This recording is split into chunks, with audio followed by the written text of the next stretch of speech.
um entroncamento, tem 3 caminhos, ó. Ele ali, aquele ali e esse aqui. Você escolheu um pra gente bater um papo no caminho vamos desse. do bambu aqui. Do bambu? Então vamos lá. Esse caminho é uma boa metáfora, né? É, ainda mais nesse momento aí. No meio do caminho, né? Eu tô no meio do caminho. É? Você acha que você tá no meio do caminho? Acho. Por quê? Porque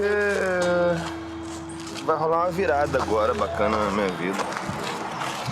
Vou ser pai, né? Você vai ser pai, Júlio? Não, rei, não sabia disso. E aí eu acho que isso é começar de novo, né? Caminhar de novo, é o meio do caminho, assim. Eu já sou pai de Antônia, tem 9 anos, que é minha filha do coração, né? Que eu escolhi ser pai, ela escolheu ser minha filha. E agora é esse meu filho que tá vindo agora, que é menino. E já tem até nome, Noé. E aí é a realização de um sonho, né, cara? É uma coisa que eu acho que eu vivi pra isso, assim. Eu não vejo outro sentido, senão esse, assim, de ter um filho, uma família e tal. Sempre fui assim, eu nunca fui o cara que... cara individualista, assim, pensei só em mim na vida. Eu sempre trouxe a família pra perto, os amigos e tal. Eu acho que eu tenho essa relação, assim, com a família muito forte na minha vida. Eu acho que agora vai rolar. Eu acho não, eu tenho certeza. E tá rolando uma transformação bacana na minha carreira, na minha vida pessoal. O espelho está no ar. O amor, ele mesmo, em carne e osso, me jurou, prometeu, garantiu que se eu fosse um bom moço,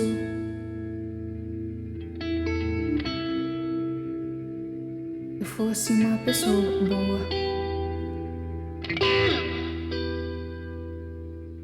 eu me divertiria,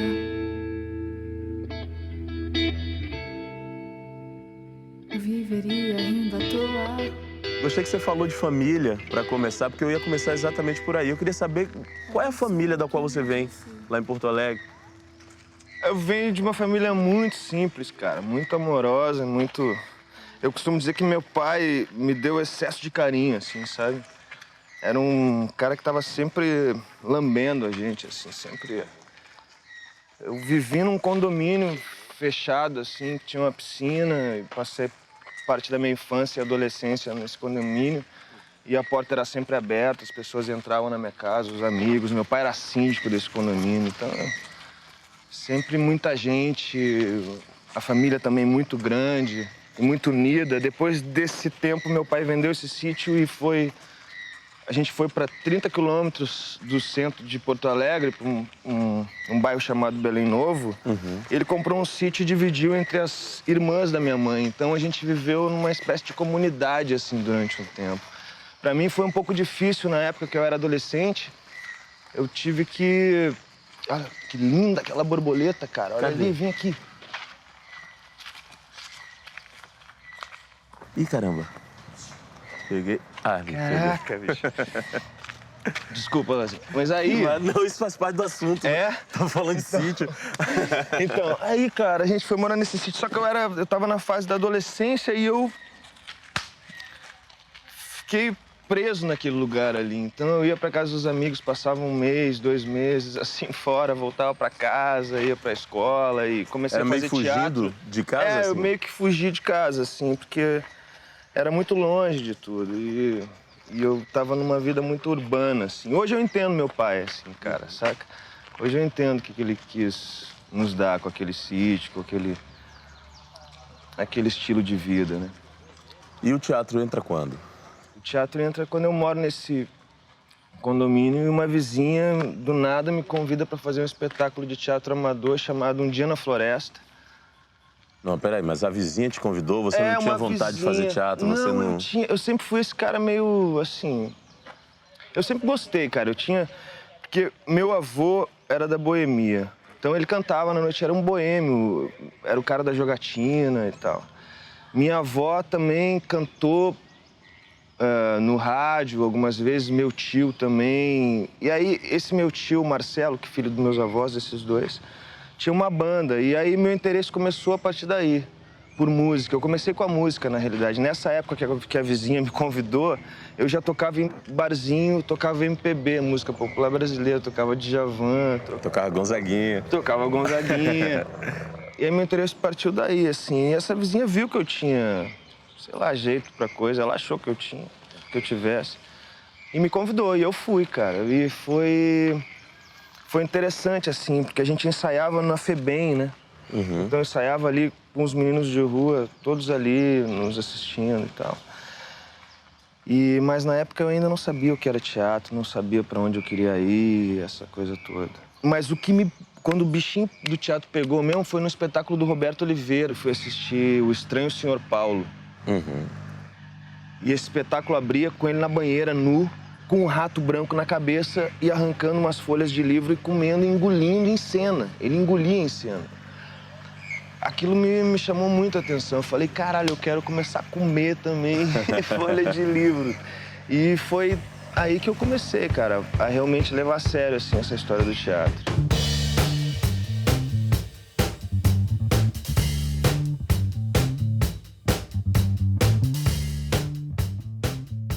O segundo passo foi o cinema? Eu acho que foi meio junto, assim, porque...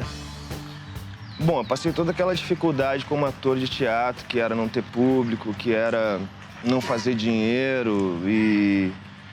Ao mesmo tempo, eu não precisava de muito também, aquela fase que você tá tranquilo, você é um molecão, aí você mora com uma namorada, aí você aluga um apartamento, divide com um amigo e tal.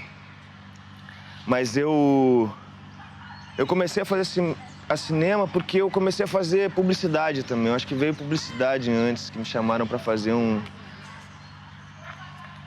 uns filmes de publicidade. E aí, com isso, rolou o primeiro filme, que foi o Velhinhas, com o Gustavo Spolidoro. Uhum. Que ele era um amigo da família, assim. O Gustavo era um cara que tava ali, ele tava fazendo o primeiro filme dele, não tinha ator e tal. Eu tava ali como ator, amigo e tal. Ele falou, vamos fazer um filme. E juntou uma galera e fez o Velhinhas. Que foi maravilhoso, porque o Velhinhas ganhou vários prêmios. E o ano anterior ao Velhinhas, eu tava em Gramado, trabalhando, fazendo o magro, do gordo e o magro, no tapete vermelho. Eu tava recebendo as pessoas, os atores.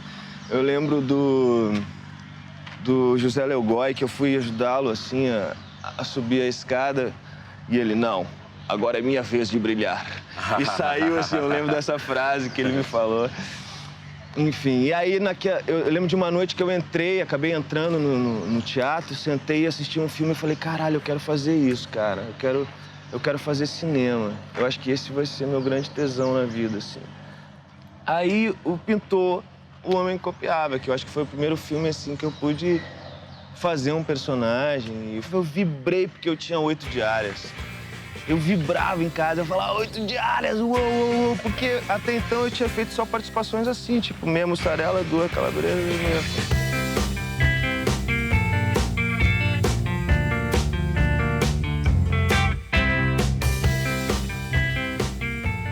E você pensar que é um registro eterno, o cinema, me deixa muito nervoso. Porque eu acho que você não pode dar bobeira naquele momento ali da cena. A cena, para mim, é um ritual, ela é ritualística, sabe? Então, para cada personagem existe uma preparação que eu invento na minha cabeça, e o preparador também me ajuda nesse sentido, mas eu sou eternamente um aprendiz, assim, cara. É? É. Você tá pensando em morar aqui?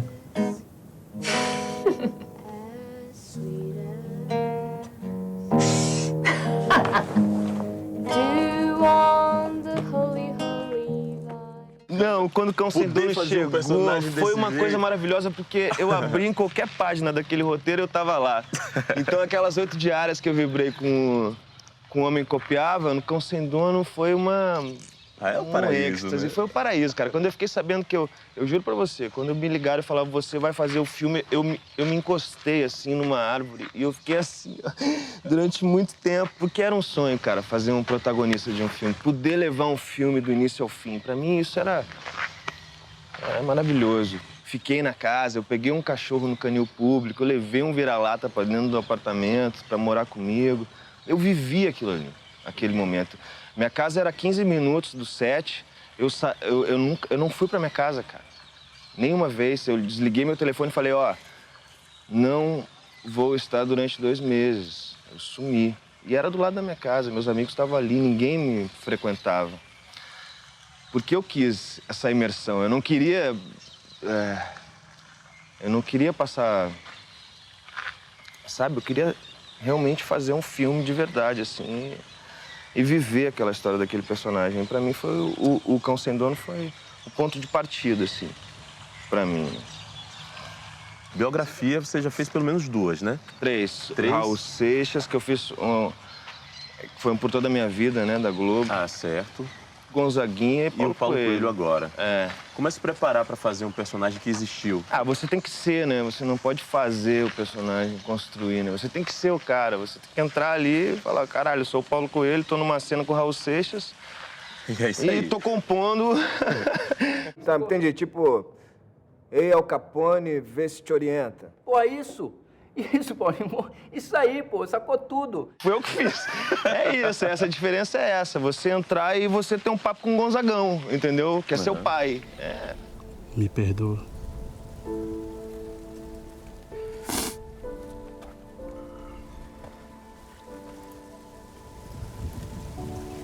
Também errei muito. Gonzaguinha é outro tipo de relação, assim. Era um personagem muito mais próximo de mim. Eu queria, quando eu fui fazer o teste, eu queria mostrar o meu Gonzaguinha. Porque eu sabia que eu tinha um dentro de mim. Não era... Eu não estava imitando ali. É o cara quem eu sempre fui, cara. As músicas que eu escutei na minha vida, a poesia que eu amo, sabe? Tinha muita imagem de registro, então eu fiquei observando muito tempo isso, mas em nenhum momento eu pegava, eu falava, vou fazer assim, pegar o cigarro aqui, me olhava no espelho. Eu não consigo fazer isso com nenhum personagem. Eu não consigo parar na frente de um espelho e decorar o texto, e dar o texto e pensar como que eu vou fazer. Eu não consigo. Então, e com Gonzaguinha e Paulo Coelho também é a mesma coisa. E eu acho que um monte de coisa ajuda também, cara. A caracterização, a cenografia, né? Mas eu acho que o mais importante é você estar inteiro em cena quando você faz um personagem desse, se você acreditar que é. Eu acho isso, assim.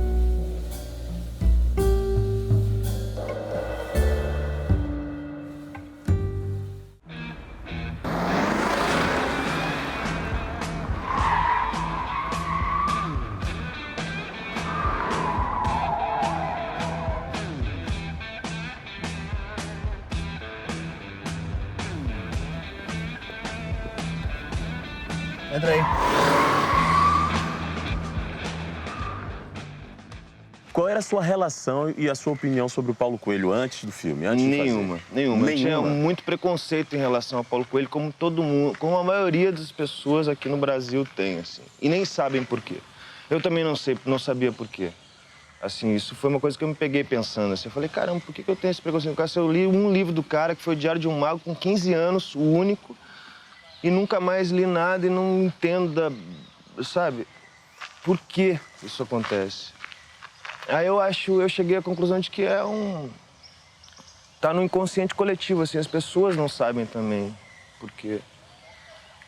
Mas eu fui até Genebra, até a Suíça, conhecer esse cara, assim, né? Que era, pra mim, o mais difícil era você fazer uma cinebiografia de um cara que tá vivo. Isso é mais difícil, é mais responsabilidade ainda. Aí eu fui pra Genebra, conheci Paulo Coelho, foi bacana, ele me recebeu legal, a gente conversou e tal. E eu voltei de lá muito instigado, assim, muito querendo fazer esse personagem. E muito também porque meu irmão tava no filme, assim. Sim. Pra ser bem franco, assim, falar a verdade. Porque era uma chance muito única pro meu irmão, que eu não tive, que eu achava que ele tinha que ter, porque é um cara que eu tenho certeza do talento e da vocação, assim. Mas aí, cara, eu voltei de lá querendo fazer esse filme, querendo contar essa história. E foi maravilhosa. Uma coisa que ele me falou lá, que foi, cara, eu sou o que as pessoas imaginam. Cara, então eu vou fazer um Paulo Coelho que eu imagino também, entendeu? Ele me deu essa liberdade de fazer isso. E eu fiz esse filme e ele viu o filme e ele se vê muito no filme. Ele fala, caralho, sou eu. Ele me ligou falando, porra, é o Paulo Coelho ou é o Julinho? Eu falei, aqui é o Julinho. Porra, aqui é o Julinho. Aí, sabe, uma brincadeira assim. Outro filme seu que eu tenho muito carinho é o Entre Nós. Pô, cara, foi um tesão fazer. Primeiro que o Paulo Morelli nos levou para um sítio onde tinha sauna, piscina, a comida mais maravilhosa do planeta. É tudo que o ator quer, né? Ficar numa colônia de férias fazendo um filme. Eu vou tirar tudo. Tira todo que eu quero ver no material. Nós é isso. Juntou uma galera que tava afim, disposta a fazer um filme assim e viver mesmo. Engraçado que a gente já falou em sítio umas 5 vezes. É verdade. Sempre esse assunto É volta. verdade. Né? Sabe que eu comprei um guia fácil da autossuficiência agora. Que é um livro desse tamanho que, enfim, você vai para um sítio, compra 5 vacas, 10 galinhas e 5 ovelhas e você não sai mais de lá e fica lá com a sua família. Eu tô pensando seriamente, mas isso muito mais pra frente, né? Não tão radical assim, mas eu tenho essa ideia de... Bom, eu tenho minha casa, meu maior tesão é acordar de manhã e passar, dar a volta e ver minhas plantas e ver minha horta. Eu tenho essa coisa com a terra que é muito forte, assim, cara. Acho que porque meu pai foi morar nesse sítio também. E vamos lá, Esse mais um barulho. assunto pra te deixar envergonhado. Prêmio. Cara, eu nem me ligo nessa parada de prêmio, cara, porque eu sempre fui o cara que sempre fui indicado e eu sempre chegava lá e, bicho, e não é o Julinho, e é o outro cara, e não é o Julinho, eu sempre no quase. Até agora no prêmio da academia, que eu ganhei com o Gonzaguinha, eu subi e falei isso. Eu falei, gente, eu sempre fui o cara que quase ganhei prêmio e nunca ganhei. Eu acho que os prêmios mais legais que eu ganhei foram com o Gonzaguinha. Eu ganhei o Kikito também, com o Final, a trilogia do Amor, do Gustavo Espolidoro também, que fez o Velhinhas. Eu ganhei alguns prêmios, assim, cara, mas eu acho que o maior prêmio é estar trabalhando, assim, pra mim. Eu saí da novela agora, já vou entrar num filme, depois vou entrar no outro filme. Eu ligo pros meus amigos, eles estão todos trabalhando. Eu vejo que o cinema ele tá crescendo. Esse, pra mim, é o maior prêmio. Você já é confortável na televisão? Já fica confortável na televisão? Eu nunca me senti desconfortável na televisão. Eu sou capaz de ficar num set 7 da manhã e gravar só meia-noite e não incomodar ninguém, saca? Porque eu acho que é isso, cara. Eu vou pra Globo, por exemplo, eu fico uma semana, 3, 4, 5 dias sem trabalhar. Aí eu vou pra lá, às vezes tem que ficar das 7 da manhã até as 11 da noite. Porra, vou reclamar, bicho. Passei a semana toda em casa. É o meu trabalho. Eu vejo que as pessoas reclamam assim, né? Tipo, a coisa não anda. Pô, podia ter chegado daqui a 2 horas. Pô, rapaz, fica aí. Vai dar um giro num cenário. Tenta entender essa atmosfera. Viaja no personagem. Vai no teu companheiro, bate um texto. Eu amo o Lazinho. Eu amo, cara. Eu não sei, cara. Eu tenho outra relação com a minha profissão. Não é a profissão. É outra coisa, cara, que eu não sei explicar. Mas eu sou apaixonado por isso. Então, eu me dou muito bem com a televisão, com o cinema, com o teatro. Eu tenho uma paciência... Claro, tem coisas que me tiram do sério, assim. Eu respeito é uma coisa que, pra mim, é importante, assim, sabe? Quando eu vejo alguma coisa que eu não gosto, com algum figurante, com algum ator, com algum desrespeito, aí eu falo mesmo. Mas se não, eu vou longe.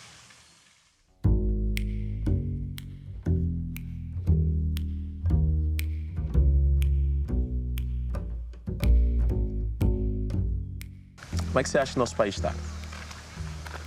Agora, nesse meio do caminho, eu tô começando a me ligar mais nisso, assim. Eu acho que a coisa do filho me mostrou que eu preciso me interessar mais por política. E eu sempre fiz a política da boa visão. A minha política eu sei que eu fiz, cara.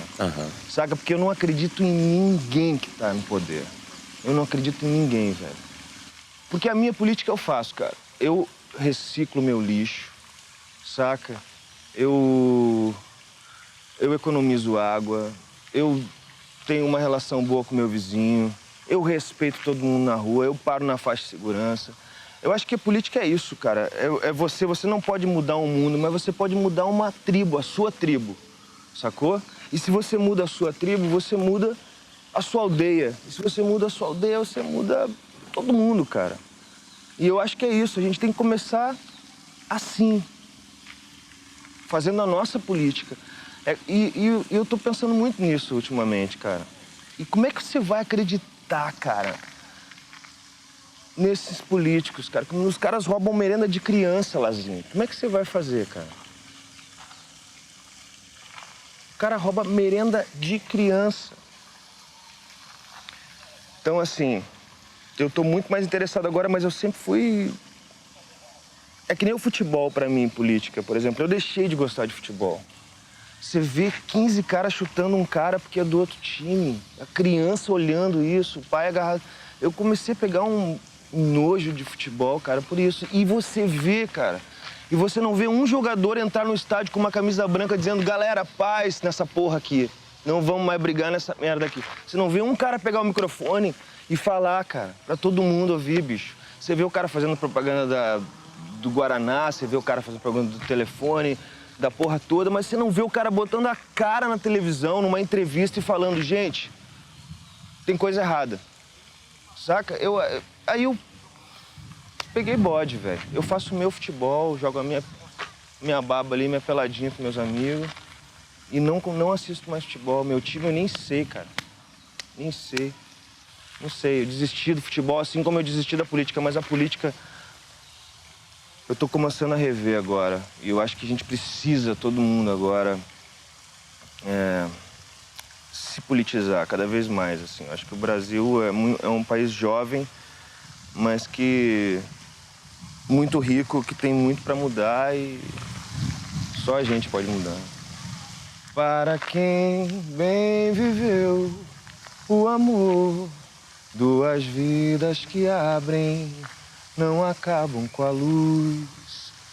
Olha aí os bem-te-vis do Canal Brasil em seu habitat natural.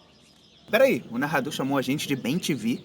Tô ligado, é porque os humanos acham que o som que a gente faz é bem-te-vi. Isso não faz o menor sentido. Eles não sabem que o que a gente fala é... Imagina o dia que eles descobrirem que a gente tá o tempo todo falando